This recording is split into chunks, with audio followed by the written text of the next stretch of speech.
From Los Angeles, the home of film and television, this is Film Music Live, a webcast featuring outstanding composers, orchestrators, filmmakers, and more from the world of music for film, television, and video games, talking about their work and answering your questions. Film Music Live is sponsored by the Film Music Network and Film Music Institute. And now the host of Film Music Live, Daniel Schweiger.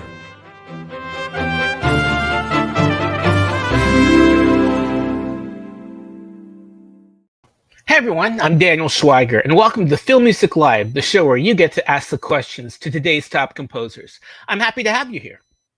If there's one human composer who knows how to play superheroics from man to machine and now animal, then it's Steve Jablonski.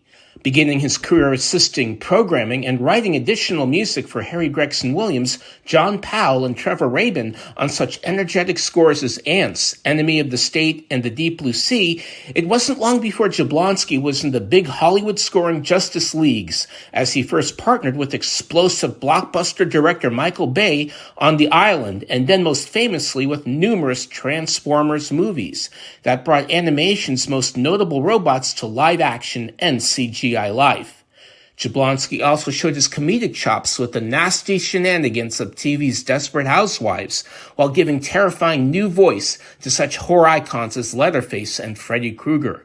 Jumping from military nobility for Battleship and Lone Survivor to mystical space battles in Ender's Game, medieval comedy in Your Highness, scoring what The Rock was cooking in Pain and Gain, Skyscraper, and Red Notice, video game alien busting in Gears of War 2, and the real-life struggle against fiery disaster for Deepwater Horizon, Steve Jablonski showed his impressive rhythmic abilities with synthesizers and orchestras at conveying struggles against impossible odds. But perhaps no score of his is as humanly full-blooded in coming to the rescue as the playful powers that Jablonski unleashes to team up DC's Legion of Super Pets. Not since taking on the Teenage Mutant Ninja Turtles has Jablonski been given such a group of iconic animals to play with. Here, for his first flight into animation. Usually shown as second bananas, the mascots take the lead here as Superman's best friend Krypto must unite a raggedy bunch of mutts and a pig who've been granted superpowers to rescue their masters.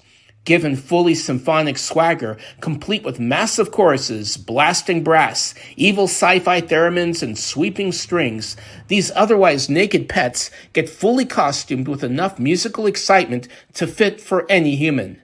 It's a delightful, unabashedly energetic score that's also sure to humorously quote from the thematic likes of John Williams' Superman, Danny Elfman's Batman, and Charles Fox's Wonder Woman, to add to the satiric fun for a Legion that unites as one of Steve Jablonski's most playful and exciting scores to wave the comic book scoring flag for pets like never before.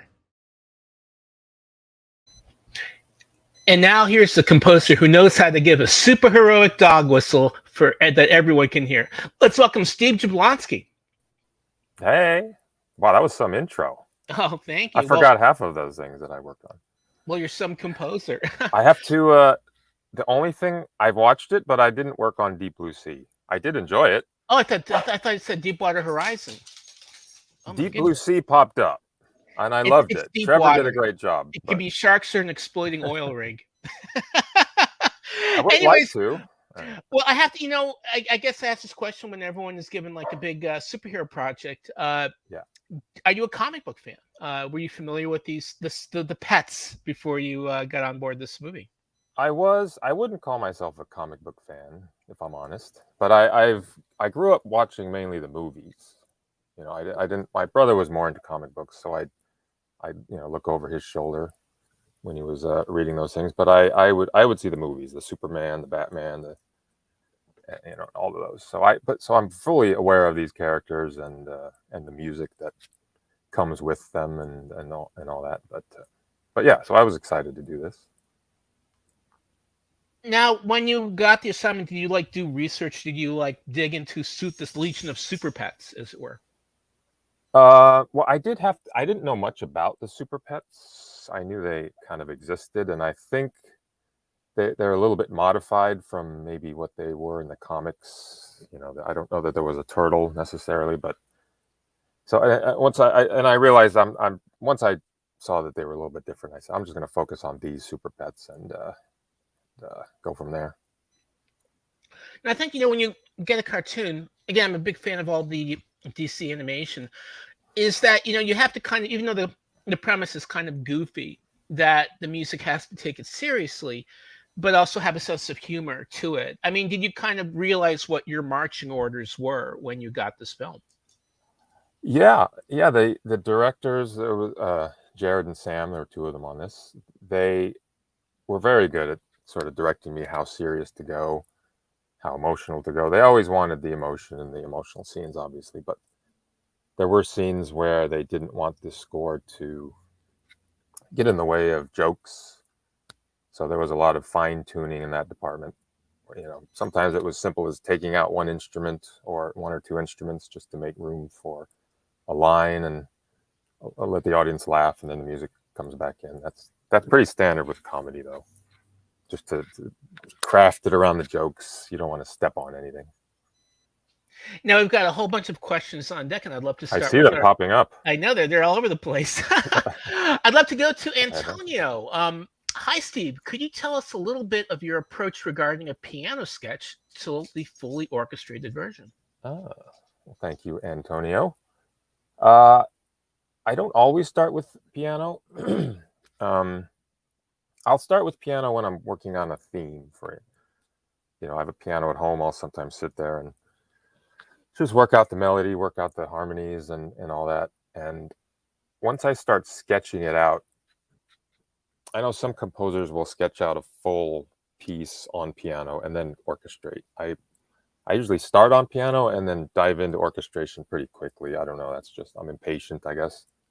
And they all the pieces sort of evolve differently. I don't have a specific path or process that I follow. I just kind of, whatever strikes me at the moment, might start with horns, might start with strings, might start with synths. So it's all a little bit different, but generally, yeah, it starts with piano. Since that's the easiest thing to kind of get a flow going, get a melody going. And to that, this is really, I have to admit, one of my favorite scores you've ever done, because it may be like kind of the first really full-blooded symphonic score. I mean, although you've done a lot of orchestral scores before, for the genre itself. So again, it really has a kind of classical, feel to it. A very richly melodic, thematic feel. Cool. Yeah, I mean, it felt appropriate. All the geniuses that have come before me that have scored these type of characters, I felt like I should pay homage to that. Try to do my own thing, but also not go completely left field and do an all synth score or something like that. But yeah, that was my suggestion to them from the start, was to make it as orchestral as possible. There are synths in there here and there, but for the most part, it's orchestral, and that's always super fun to do. Woodwinds, I don't always use them in scores, but woodwinds all over this one. And that brings us to a question from Ivan Sorkin at the Bond Music. In Super Pets, you use some classical superhero themes. Which one is your favorite? That I used? Yeah. I mean, there's Charles Fox's Wonder Woman, Danny, and I loved all the quotes in it. Oh, good. Well, thanks. Yeah, that was one of the first, before I answer that. Who asked that? Sorry, I didn't catch. Ivan Sorkin. Ivan? Thank you. Oh, okay. Oh, the Bond music. Very good. Thanks for the question. One of the first things I asked the filmmakers when I first was hired was, can I use these themes? Or I asked Warner Brothers, I should say, because they own them, and they said, yep. So that was, from the beginning, I had that okay. I mean, my favorite has to be Superman. As much as I love all of the ones I used, Superman it's a score. Somebody asked me at the concert, what's my favorite John Williams score? And it's hard to pick, but that one came to mind, maybe because I just used it in Super Pets, but I don't think anyone has brought a superhero to life the way John did for that movie. So using that was, I mean, the whole opening sequence on Krypton, I mean, that was my favorite cue. Even it wasn't my music, but it was my favorite cue to write. It was really exciting. I mean, that really amazed me because I'm just like, okay, here's a nice movie about funny animals, and suddenly I had a lump in my throat in the first 3 minutes of this film. I mean, it was so Yeah, amazingly moving. yeah. I mean, the scene, the way they reimagined the opening of the original Superman and just put Krypto in there, Krypto the dog, and just sort of infused him into the scene that we all know, or most of us know. I'm assuming that if you've seen the original Superman. So yeah, you got to treat that with some serious emotion, and yeah, that was a blast to do. Because really, in the whole movie, it's the only kind of sequence where you get a sense of that people can die, where there's this gigantic Right. sense of mortality, and there's no kind of danger. Though there is, but it's always very charming. But in this, you really get a kind of the real weight of Yeah. the Superman character. Yeah. No, I was really happy with the way they. And I'll take a brief. I know our time is limited, but I wrote that cue, and the filmmakers liked it a lot. Fortunately, later down the road towards the end, I called my agent, who is John's agent, and we share the agents. And I said, how do I credit John? I wanted to make sure I did everything properly in the credits and all this stuff. And they said, oh, John usually doesn't want people just interpolating his music in their own scores. And I thought, oh God. I asked Warner Brothers, but I didn't ask John. And I felt awful because I fully understand that if people are just willy-nilly left and right using his stuff, God knows what will happen with it. It will, it'll be everywhere. So they proposed that I make a video of this cue and send it to him. Actually, somebody took it to his house. I remember the day. It was a Saturday. They took it to his house to show him. So that was a stressful day, but I got the phone call that John very much liked the cue and he was fine with it. So I breathed a huge sigh of relief there. But that was also obviously quite an exciting moment. That he watched the cue and he liked it. Oh my God, that's super and he cool. allowed it. He let it stay in the film. So now I know for future. You got to ask John Williams. Got to ask the man. And I can't believe I didn't think of that. But now we've got a question from Louis Vercinelli. Hey, Mr. Jablonski, my favorite track from the soundtracks DC League of Super Pets is Crazy Good Plan. So many great themes blending together on this track. Can you describe what went into creating it and what were one of the favorite pieces of music that you worked on for the score?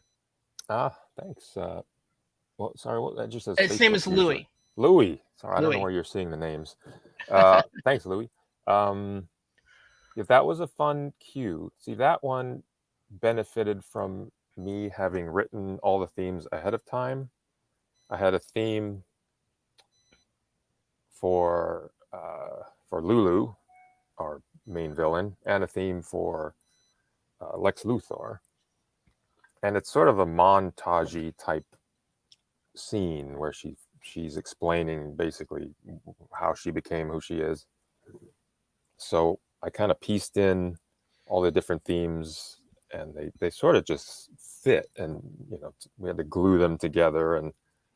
But you're right, there's a lot of back and forth. But montages that's kind of their nature. They let the music sort of just play. You're not necessarily having to shift every 10 bars or something to hit things. It was kind of a nice music moment.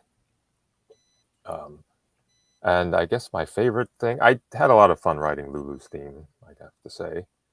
For those who have not seen the film, she's a guinea pig, tiny little guinea pig, and also the most powerful thing in the film. She's the main villain, and I thought, why not give her the biggest, most obnoxious theme, bad guy villain theme that I could. I just thought it would be funny because she's this tiny little. She thinks she's the most powerful villain ever, so why might as well treat her with such respect. But yeah, I think that was my favorite thing to write. I mean, why on earth a theremin from like a 1950s science fiction movie for her? Yeah, I actually used that for Lex Luthor, and their themes are sort of woven together in that sequence. I don't know. I was working on his theme, and I thought, he's the way Mark Maron portrays him. He's sort of a goofball, right? He's in the film. I guess that's the way Gene Hackman did it too in the first film. But I thought it's just an idea that came to me while I was writing his melody. I thought, what if I threw a little theremin in there? Might be funny. He's sort of a mad scientist type, and first time I played it to the filmmakers, I could see in their eyes. They're like, "Oh, okay." They weren't so sure, and then it's just stuck, and we all thought it was funny. So, and something like that, it's useful in that you can, if Lex has like just a brief 20-second moment, you can put a little theremin in there. It's very, you hear it, right? So it's effective for little scoring moments like that. So that was an actual theremin, because a lot of times when they do theremins and scores, it's like kind of a mock theremin or something pretending to be a theremin. But this No, it was was a mock theremin. I had planned to maybe replace it, but it sort of was crafted in my computer so specifically that we decided, let's just keep it. So yeah, it's a synth. Now, here's a question from Erica Kutelang. With a heavily thematic film like DC Super Pets, what's your process behind deciding which characters or story elements receive themes? That's a great question, Eric. Thank you. Because there were so many characters in this movie. And we talked about this early on.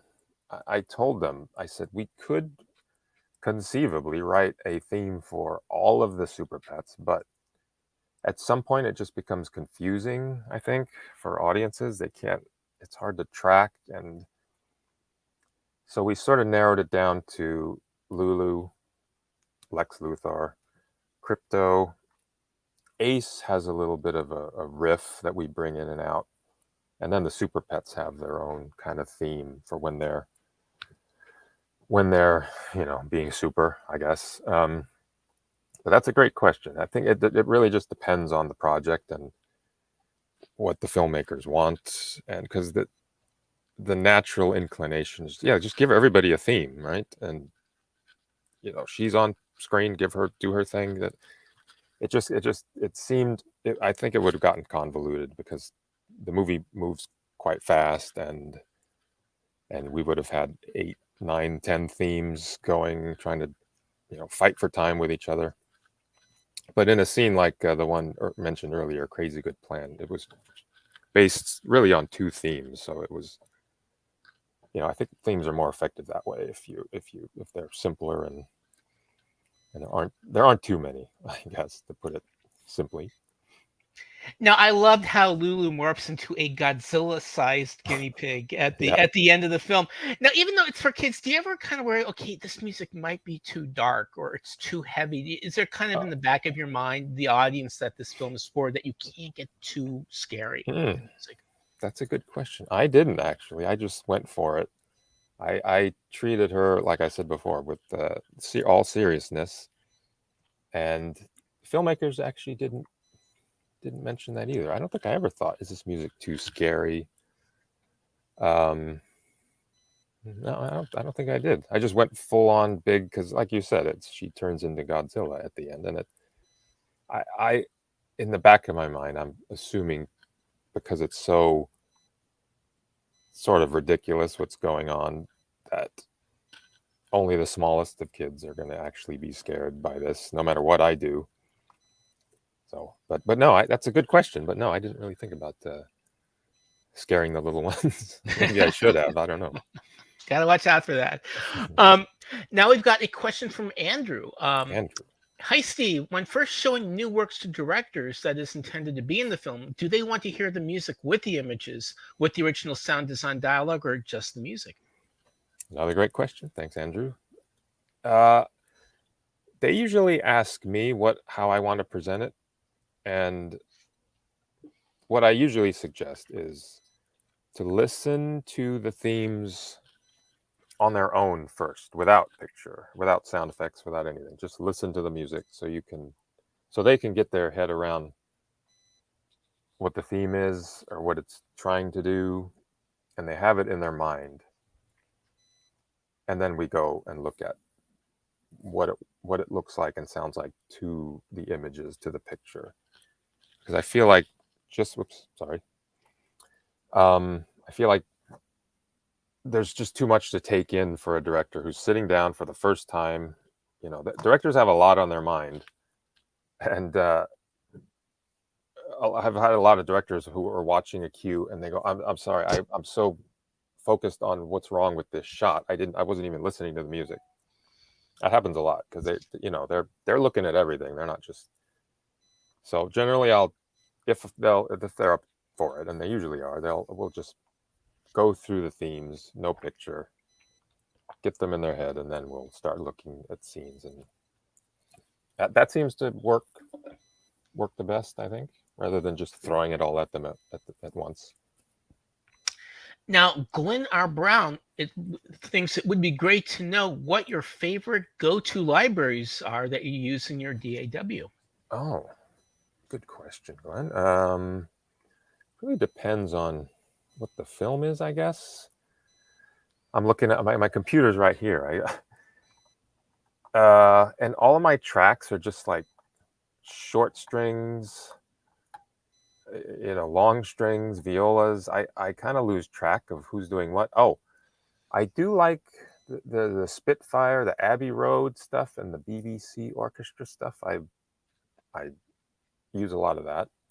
There's so many libraries. I have too many, honestly. A lot of them I don't. A lot of Spitfire stuff I see coming up here. And for the more specific stuff, I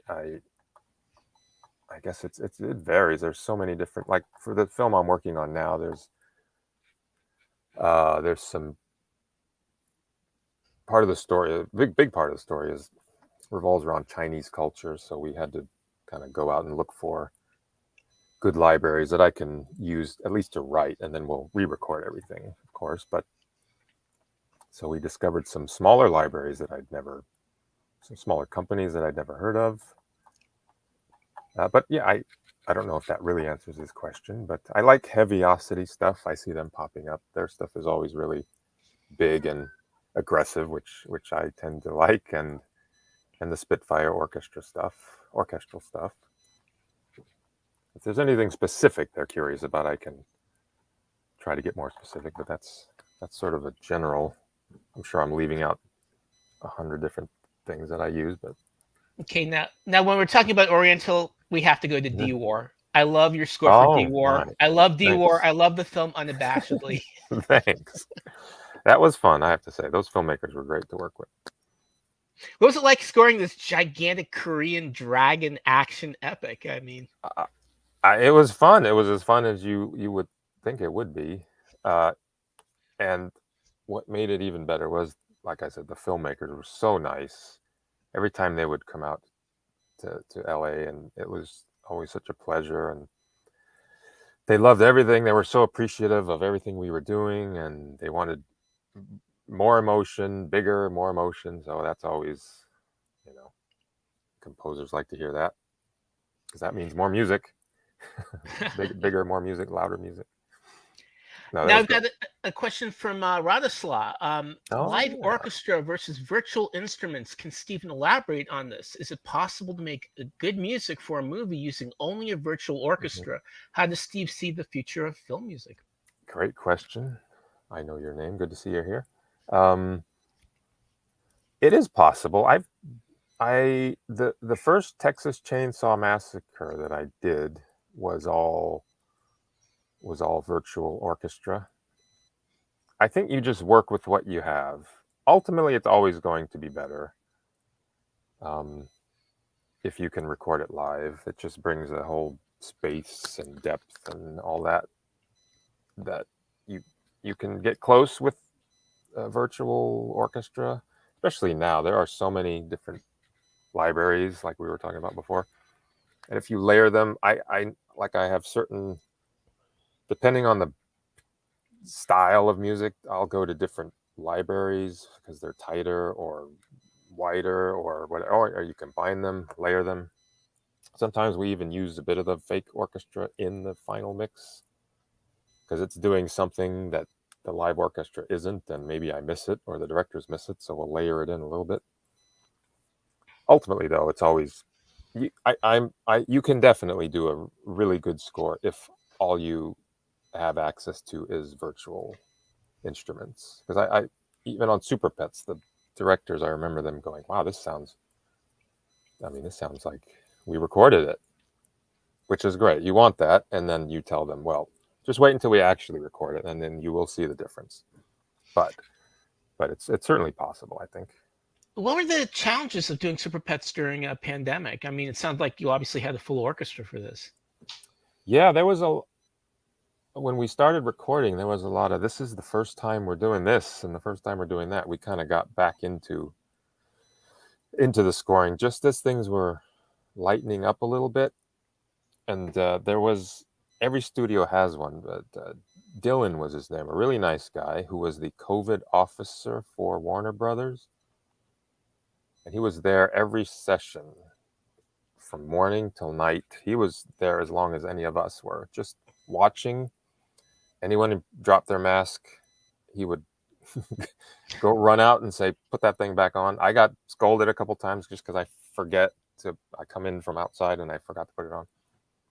But because of him, the studios allowed us to be, to get all these musicians in a room. They had to be 6 feet apart. That was probably the biggest challenge. That's much wider than you would normally do it.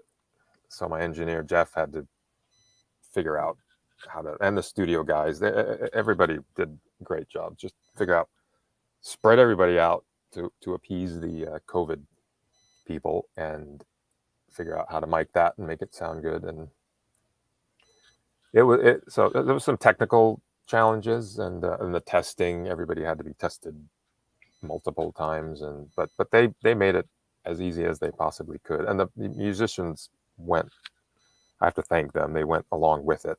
They're playing on so many different scores. They have to go get tested for mine, and then just because they got tested for mine, the other studio that we're going to tomorrow wants them to test with them, so they have to go get tested again. And it was a lot for them to deal with, honestly, more than me. Wow. But it worked out okay. And Sounds great. The final choir session, the first choir session on Super Pets, everybody was literally in a cubicle.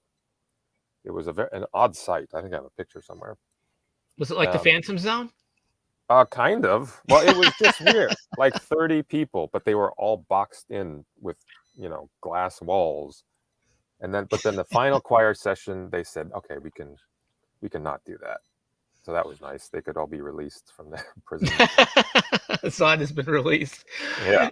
So we've got a question from Thomas. Thomas. Where do you come up with your best ideas? Sitting in front of your DAW or something else, like in a coffee shop, walk in the woods, in the bathtub? Good question, Thomas. I've definitely come up with, I don't take baths. I should take more baths, but in the shower. And that's, my phone has saved me from forgetting ideas so many times. Everything you mentioned is a viable place to have an idea. It just pops into your head. I was on vacation in July and I was in the shower and I just started humming something for this film I'm working on. I thought, hey, that might work. So I reached out and grabbed my phone. It was soaking wet and I'm whistling this thing into my phone with the shower water in the background. And it happens anywhere. And I've learned over the years, if you don't have your phone, if you don't write it down, record it somewhere, it's going to go away. So it might not be good. You'll learn that later when you try to develop it, but you got to write it down or you'll forget it. At least me. If I don't do it immediately, it's gone forever. And I'll go, oh, that was probably the greatest thing I've ever come up with. But oh well, it's gone. That brings us to a question from Christian. Hi, Steve. I love your music for Transformers, The Island, and many more. My question for an upcoming film composer, would it be best for us to be in Los Angeles, or is it possible to work remotely? That's a great question. Thanks, Christian. I think it's possible to work remotely, especially now. Like all of my meetings on Super Pets were virtual meetings because we were still sort of in COVID territory, and people were spread out. One of the directors was in Vancouver, so literally every meeting was over Zoom or whatever we used. And I think the last few years have shifted things where people are like, okay, this does work. And of course, being in LA, if the filmmakers are in LA, being able to go meet them in person when the opportunity comes, that's always going to be a good thing. And so ultimately, I think if you are able to live here, I think it might be a little easier for you. But no, I think just based on the way my last handful of projects have gone, I haven't had too many in-person meetings, honestly. I guess making the connections, I suppose, maybe that part of it. I started by going to Hans Zimmer's studio and being an intern, which I couldn't have done remotely. It wasn't a thing back then. That was a long time ago. So maybe that part of it, just meeting people. But once the writing stuff begins, I think remote, especially now, can work just fine. The internet, you can send anything to anyone at any time. So. Now, Dale would like to know, in what ways has your initial computer emphasis prior to focusing on composing given you a leg up in the film music world, whether in early on assisting established composers or your own work? Thanks, Dale. That's a good question. Yeah, if people who don't know, probably most of you don't know, I went to college with the intention of getting a computer science degree, and got bored of that after a year and just switched to music. And I thought maybe I would be a recording engineer because I had a little home setup just that I would mess around with, mostly mocking up John Williams cues. That was my hobby. So I thought that's what I would do. So I think it certainly helped, because once I joined when I went to Hansa's studio and met Harry, and he hired me as his assistant, I had to learn quickly samplers and how they get into the computer. It's a lot simpler now. You should see the pictures of our rigs back then. There was just racks to the sky of things that now can fit in a laptop. But it definitely helped from the technical side, as did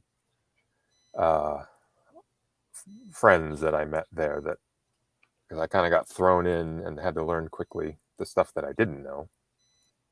Mark Streitenfeld, in particular, who you probably know as a great composer, he was Hans's assistant. He helped me a lot because he was a technical genius, and I would just kind of watch what he was doing. And but yeah, I think not being completely overwhelmed by computers going in was certainly a big help.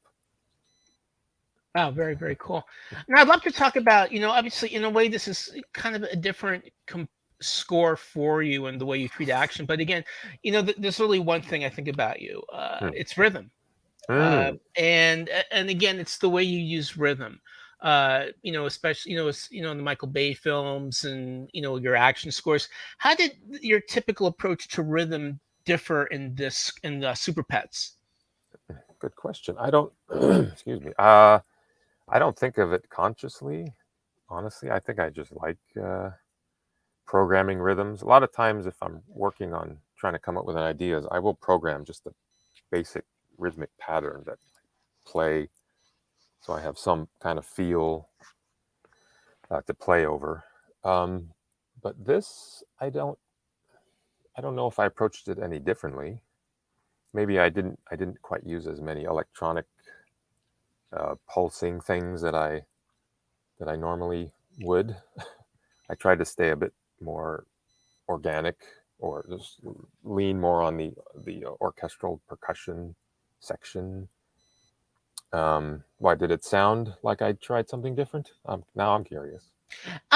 It's different. Again, it's obviously not a Transformer score. Right. It's a superhero score. I mean, what do you Yeah. find? What is actually obviously this is not the first time you did the Teenage Mutant Ninja Turtles. Hmm. Pretty fun live action movie. So you've definitely Right. handled superhero scores before. But again, this is the kind of first real superhero Right. Right. Right. scoring, as Yeah. it were. I mean, do you I think so, or? Yeah, I think I know what you mean now. Like just the Transformers, there were so many so much of the percussion was synth, and you might not even hear it.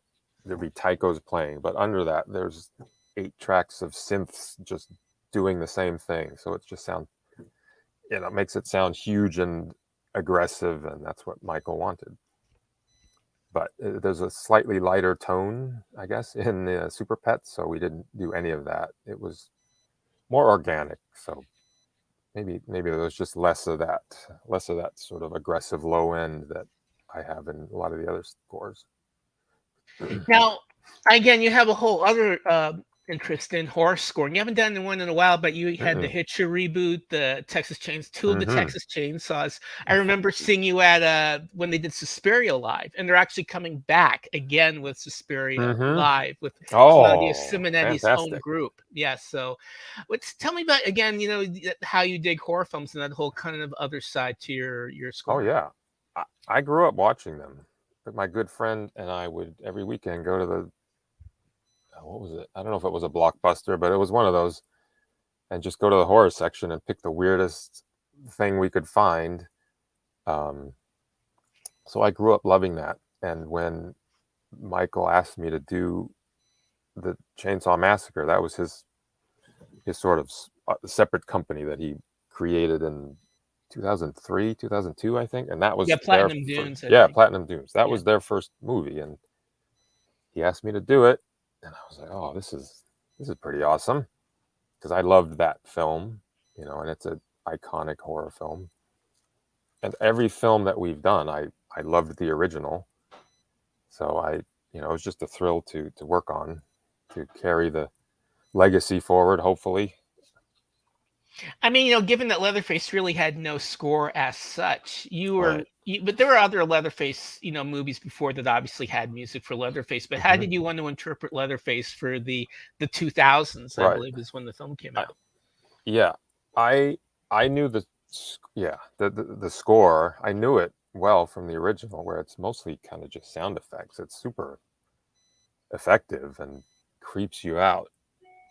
So I didn't want to do anything too on the nose, like Psycho, or too horror-ish. I just wanted to make you feel uncomfortable, because that's what the film made me feel. I thought Marcus Nispel did just a fantastic job of creating from start to finish a sense of like just everyone's just screwed. There's nothing good going to come out of any of this.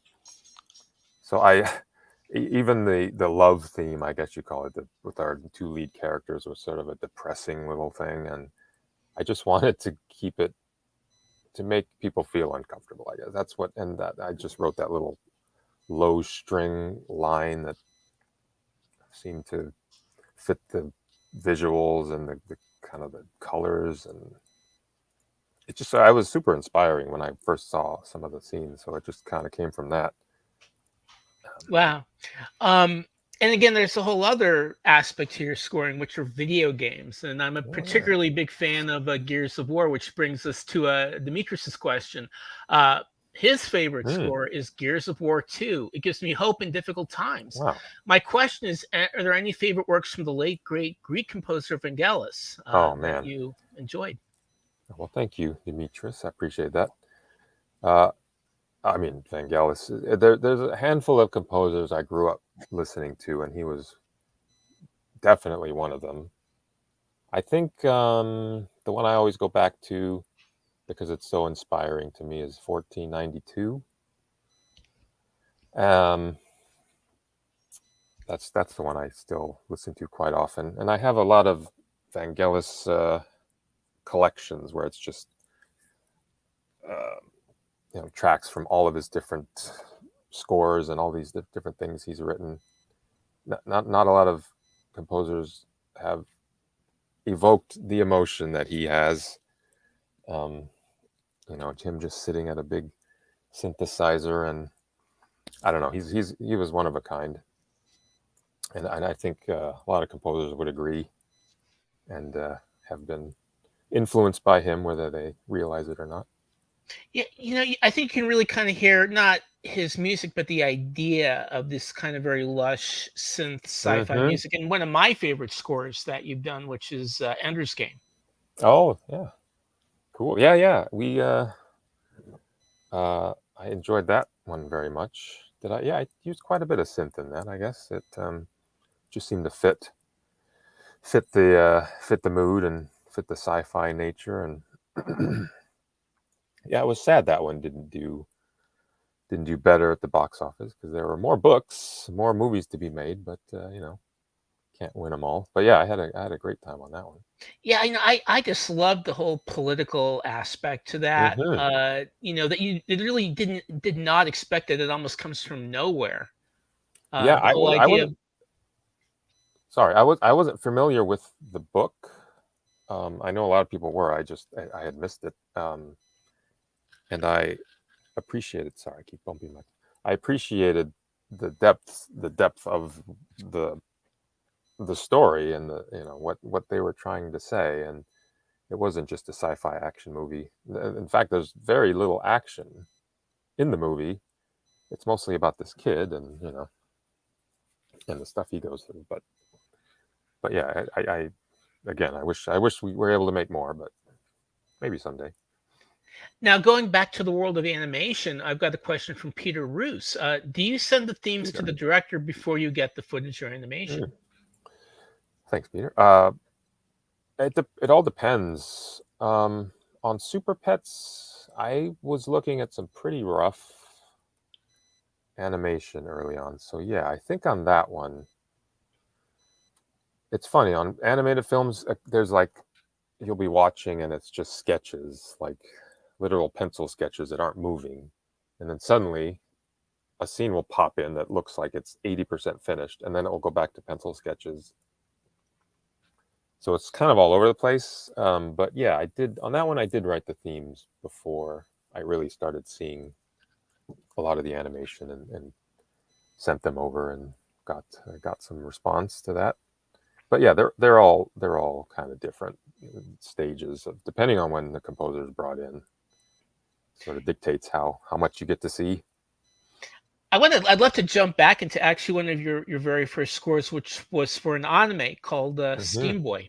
Yeah, that was one of my first. That's why I was so excited when they asked me to do Super Pets. I thought, oh, after it only took 20 years or however long to do another animated film, but that one was actually, if I remember correctly, the visuals were there, but the sound, there were no sound effects, and there was no dialogue. So I was just looking at a silent film basically, but the pictures were beautiful and inspiring. So, and then I remember I got a dialogue track, but it was all in Japanese, so I had the script next to me. It was an interesting process, but to not have sound of any kind, no temp music, no nothing, it was kind of refreshing, honestly. And yeah, Otomo, the director, was, you know, just a guy's a genius, and was a great pleasure to work with him. He didn't speak English, but we had someone who was sort of the middleman. But yeah, that was a lot of fun. What do you think of anime as an art form? I think it's fantastic. I so many of my friends are so into it, and I feel like I'm missing out, that I don't like have time to check out all these things they're on Netflix, and there's like another language of these characters and these shows that they all watch, and I know I would love it. I just can't. I don't have the time to get into it, but it's.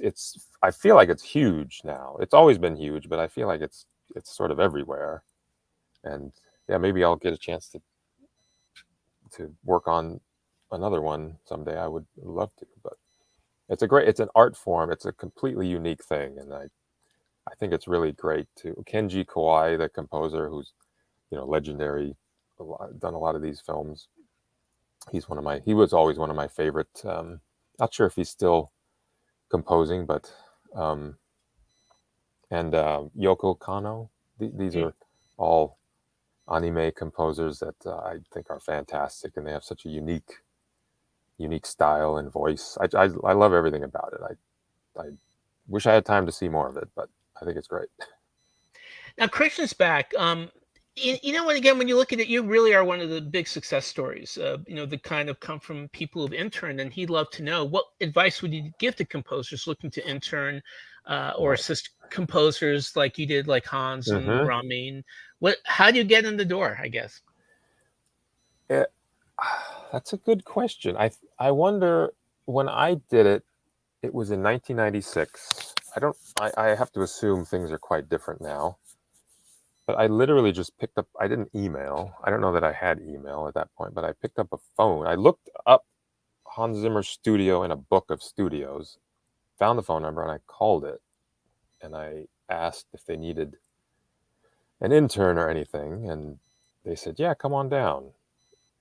And today I have to imagine they must get 1,000 emails every 15 minutes. I don't know, but it was just the time when I called. Hans was obviously very famous at that point, but wasn't quite the mega god that he is today. So it just sort of worked out. His studio was a little bit smaller, not that many people, and I went and interned for several months and got exposed to so many things. So maybe my experience is a little bit unique. I'm not entirely sure today how you would do it. I suppose probably the same way. Just reach out. Like I've had a great composer, Nathan Whitehead, worked for me for a little while, and he was just recommended by somebody. I needed an assistant, and he was recommended, and he was great. And then a project came up, and I said, I bet you Nathan could do this. And then off he went, and he was doing his own thing. Yeah, props to the Grudge. I mean, I'm sorry, not Yeah, the Grudge, not the Purge. Purge, the Purge. Yep, exactly. The Purge, sorry. Purge Grudge. And yeah, I have two female composers now who are working with me, who are they're young, and they're really good technically, and they're really good musically as well. And I'm trying to help them learn how to do this sound that I do. And they've already written several things for me that have gone into, like, Super Pets, for example. So I think it's just reaching out to. I know I get requests, and at the moment I have, my team is pretty full, but I think just reaching out any way you can, and maybe like when I was younger in 1996, you'll catch it at the right moment, and they'll say, "Yeah, come on in." But I think that's probably the best way to do it. Just people obviously have to be aware of you, and I think it helps to have something that you're proud of to send, because you never know, myself or somebody or whoever you send it to might hear it and go, "Oh wow, that's very intriguing. I'm sure this person could be a big asset to have around," or whatever. I think it means a lot to have something to listen to, assuming composing is what your end goal is. So what's ahead for you? I'm looking at it right now. It's another animated film, I'm excited to say. 2 in a row. It's called The Tiger's Apprentice. It's a really cool, it's based on a book. So if people want to look up what the book is about, they can do that. But it's kind of you have the 12 animals of the Chinese zodiac who come together with a high school kid named Tom, excuse me, who doesn't realize that he comes from 1,000 generations of protectors, let's say. And he has to team up with the Zodiacs to save the world, basically. A lot of the films I work on involve saving the world. But pets saving the world, and I Yeah. guess that brings me to my wrap up question for you. You can imagine that I think a lot of kids seeing Super Pets would never have ever seen a superhero movie. This is like their intro to superhero films. Right. And there's Krypto in the background. He's over there. And this is kind of your this is like their first superhero score. Just in that respect, what's it like for you to kind of join that legacy, with these iconic heroes, to be part of that universe, especially for a little kid to hear? Oh my God. I mean, I can't even think of it like that. I'm glad I'm introducing kids to John Williams, Danny Elfman, Charles Fox. If they like the other stuff in the movie that I did, great. But it's, just to be a part of the world somehow. I don't know where I fit in, but it's just to have shared the screen with those greats, and it means a lot to me. So I hopefully it connects with some kids out there. I know my kids loved it. They would come in when I was writing. And some films I can't let them do that just because somebody's getting shot or whatever, but this one they would come in and say, let me see that part when Krypto does, and they actually would give notes, which my daughter, who's a little older, would say, well, I don't understand this. So I would tell the director, my daughter said she doesn't understand this. And she said, oh, they really appreciated that, to getting notes from my kids. I would pass them all along. They were all legitimate, thoughtful notes that came from an actual kid. So, but no, just to have something that my kids could relate to, and I think it means a lot more to me in that respect now that I do have kids, that it's something kids can hopefully enjoy, and hopefully they like The Tiger's Apprentice as well. Well, I think many will. Steve, I just want to thank you so much for joining us at Film Music Live. DC's League of Super Pets is, I think, still flying around theaters. I think it's on VOD now. You can get Steve Jablonski's score on Water Tower Music. And I want to give a big super thanks to Jeff Sanderson, Ben, Joseph Cara, Dan Goldwasser at ScoringSessions.com, Mark Northam, Mark Benning, and our producer, Dale Turner. And I will be seeing you on the next Film Music Live. Thanks, Steve. Bye. Thanks, everyone out there.